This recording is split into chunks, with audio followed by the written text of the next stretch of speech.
And you've got to pick a side. And so the moderates, there's no place for moderates.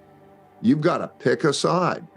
And the sides are, let's say, internally in the country, the left and the right, and externally, I don't know, the Americans and the Chinese. And you got to pick a side and fight. What do we do about the financial crisis? The populism of the left and populism of the right in this internal fighting. And 4 countries that were democracies chose not to be democracies because of the conflicts that were existing. And those countries were Germany, Italy, Spain, and Japan, because there's a lot of internal conflict over wealth. And so that creates a lot of internal disorder, a lot of fighting, in some ways, almost civil war forms everywhere, some form of civil war. Who wins the internal war? And of course, that happens also at the same time as there's the external conflict. So first of all, everybody's fighting over resources. You have populists come to power, and the populists are not compromisers the way democracies work. When there was the position that interest rates got a lot below the inflation rate, you're losing buying power. There's no good reason to own that. And there's a change in psychology, because before there was, I own bonds, the bonds go up in value as interest rates go down, so I'm getting a price appreciation, even though I'm getting, let's say a low interest rate, but inflation isn't a problem until it's a problem. Then when it's a problem, because they print so much money and they put it out, then inflation goes up and a light bulb goes off. So if I look at inflation index bonds as an indicator or other indicators, I'm losing percentage points to inflation by holding that bond. This thing with the bank is not a Silicon Valley Bank alone issue. It's not a banking issue.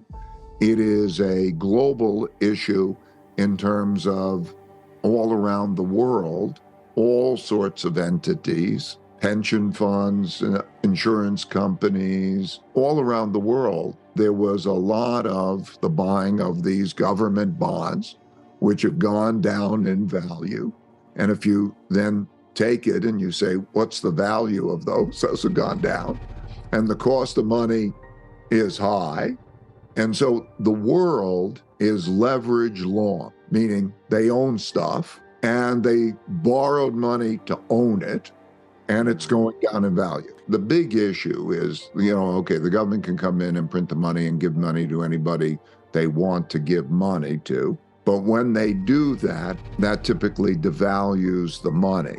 So think about it. If you're holding a bond, you got a claim on money, but the claims are too much. So one way or another, you're either not going to get back that money in full, or you're going to get back money that's worth less. If you're holding that debt, you are holding something that money will come back. If the money's hard, if that's going to be good money that's coming back, it's going to be hard for those entities to pay back because it's a lot relative to their income and cash flows to pay it. And that means that the default risk rises.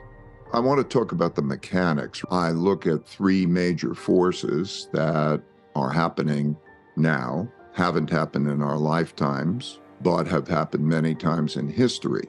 And those 3 major forces are the creation of a lot of debt and the printing of a lot of money to buy that debt. So that creation of all of that debt and its financial implications and its economic implications is one force. The second force is the internal conflict, the amount of conflict that's internally, largely due to the largest wealth gaps that we've had since the 30s.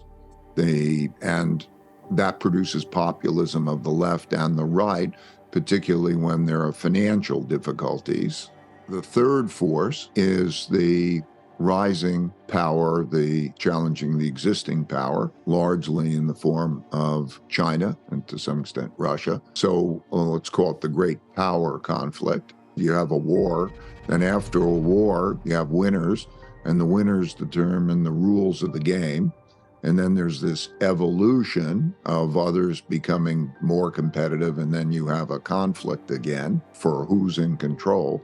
So we have that dynamic taking place. So those three influences, the financial, the internal conflict, external conflict influences. I also learned in studying history that there were two other influences that were very big, and you could see them. The first was acts of nature, such as droughts, floods, and pandemics, the changes over time in the evolution over time of people's learning and the technologies they make. So what happened to Silicon Valley Bank is what happened to many, many entities all around the world, not just banks. The dominoes are beginning to fall. I mean, so you're going to have problems in commercial real estate. You know that this kind of money was also financing venture capital and private equity entities that also have cash flow problems, challenges. And so you know that that funding is not going to be there in the same way. You know, as a result of these things, that a number of entities will cut costs and in their various ways. And so depending on that, the job market is changing. You know, you see it, for example, in tech jobs, and you see the same thing by and large, happening internationally. So you can see also that if you said, what is the value of those assets that are being held, that value has gone down a lot.